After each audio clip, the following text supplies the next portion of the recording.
Hey everybody, we're back with another video, and this is a topic that I'm really excited about. We're going to talk about the power of rhythmic displacement and how it can turn a very, very ordinary exercise into something that's really challenging. So I often get this question from students where they say, well, I'm working on all of these scale exercises and things like that, and they don't seem to be translating into my playing in a way where I feel really comfortable trying to pull off new things. It allows you to turn something that's really, really pedestrian into something that can really challenge you and also give you a ton of flexibility when you are actually improvising to try new things and go out on a limb. You see, in your practice time, if you're taking one piece of material and trying to flip it every way possible, that really carries over into your playing. Things like motivic development, things like taking a single idea and trying to iterate it in as many different ways as possible. Things that we see our favorite players do all the time. This exercise that I'm going to show you today is a first step toward getting some of that into your own playing. And it might allow you to take out some old exercises that you thought you were done with and work on them in a completely different and more beneficial way. Okay, so what I'm going to start with is a very, very simple diminished scale pattern, and we're going to use this as a vehicle to investigate our rhythmic displacement. So here is the scale pattern that I'm going to use. And you could either practice this over a fully diminished 7th chord, or you could practice it over a dominant 7 flat 9 chord. And if you don't understand that theory, don't really worry about it. That's not what this video is all about. What we're investigating is the rhythm. So here's what this simple symmetrical exercise sounds like starting right on beat 1.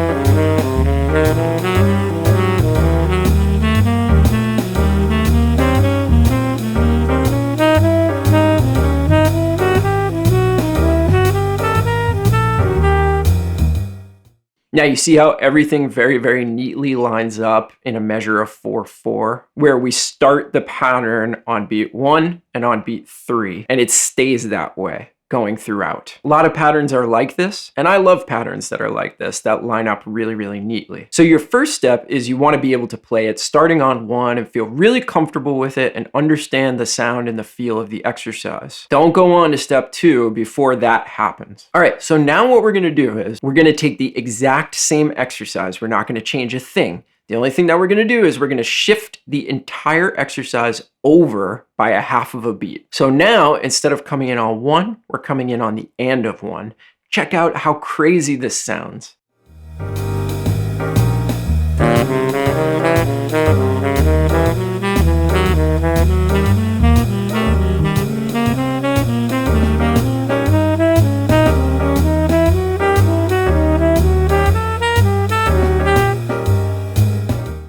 So why does it sound so different? So what we've done is we've taken your conception of the exercise and how it lines up in a measure of 4/4, and we've completely turned it on its head. And this really messes with the sound of the exercise. Everything lines up in a completely different way, and it feels so different to play. Okay, so now let's take the same exercise and we'll start it on beat 2 instead of beat 1.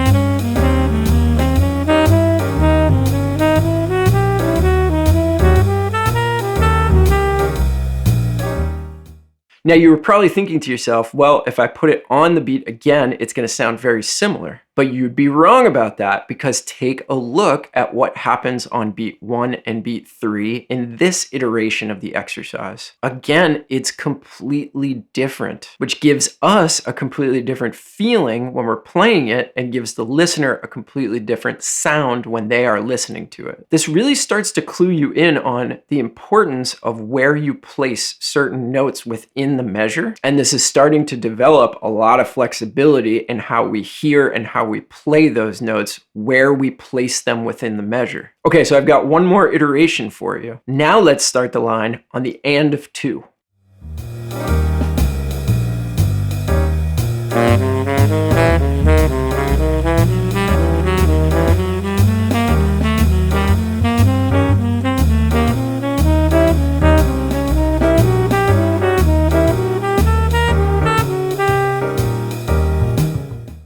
Now you're probably thinking to yourself, well, we already did an offbeat, so it's going to sound the same as that. But again, look at where the notes line up in the measure. It's completely different. Now, just to illustrate how they all sound very different from each other, I'm going to play each one of the exercises back to back for you without stopping.